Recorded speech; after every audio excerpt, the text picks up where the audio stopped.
Thank you, Mr. or Chair. 5 minutes. I want to push back, Mr. Goffman, on some things that have been said in this hearing. The number one cause of death in this world is lack of energy. And there are many studies that suggest that the higher the CO2 emissions in a country, the higher the GDP, and the higher the life expectancy.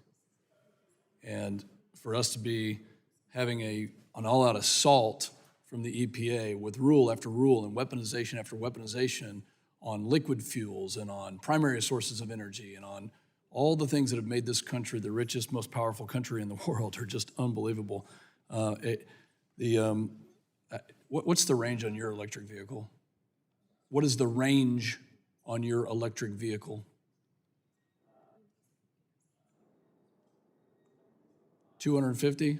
Microphone. 250 miles? Anecdotally, in my personal experience. Which is the exact same range on one of the manufacturer's pickup trucks, except for when you add load to it and when temperature starts to drop. So a pickup truck, an electric vehicle pickup truck, is now 40% less, which at 240 miles is about 100 miles less. That's 140 miles.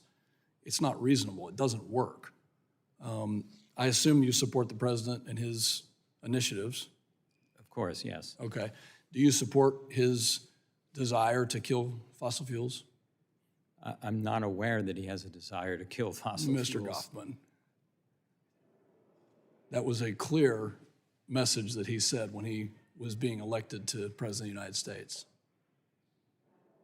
Do you support killing fossil fuels? In my role as implementing the Clean Air Act, no. Is it your goal to kill liquid fuels? My goal is to improve air quality and address climate and implement the Clean Air Act, which last time I looked does not authorize EPA to, as you put it, to kill fossil fuels. That's right. It doesn't, but your policies are doing that. And they're actually going to decrease our quality of life here, and they're going to put the most vulnerable in our world in jeopardy, and they're going to kill the dealerships that my colleagues just mentioned. I want to follow up on your response to my colleague that the EPA is still looking at California's waiver request for the Advanced Clean Cars 2 regulation. You claim that you've not looked at this yet and you'd not look at light-duty vehicles at the same time, but in the recent LDV proposal that your office wrote, AC2 and Section 177 are used as a justification as to why EPA should introduce and move forward with such stringent standards.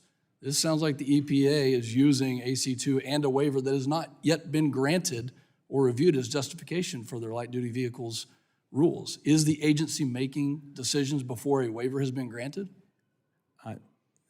Congressman, let me check on that because This was a response in this hearing that you said to one of my colleagues.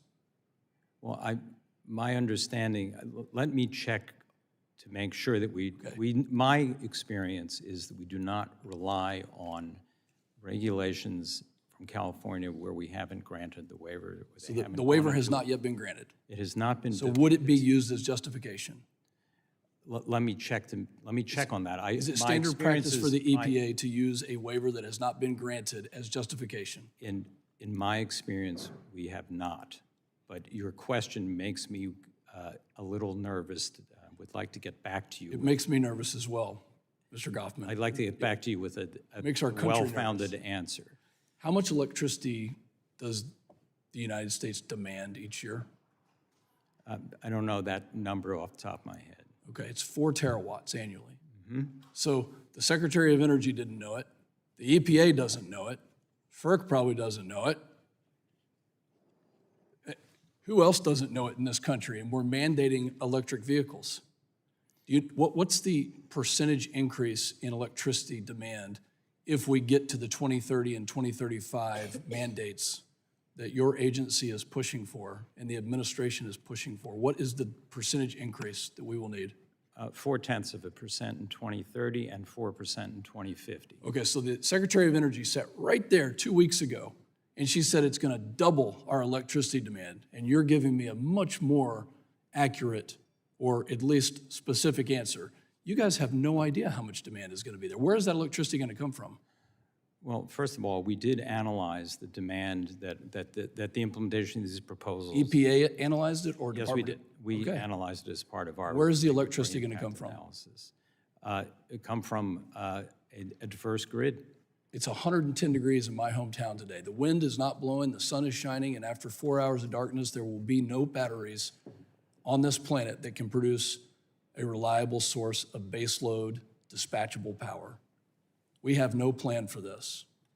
So please get back to me on the question that I asked you, and if waivers are being used that have not been granted for justification, this is overreach to a point that we couldn't even imagine. Mr. Chairman, I know my time is up. I yield back. Gentleman yields back.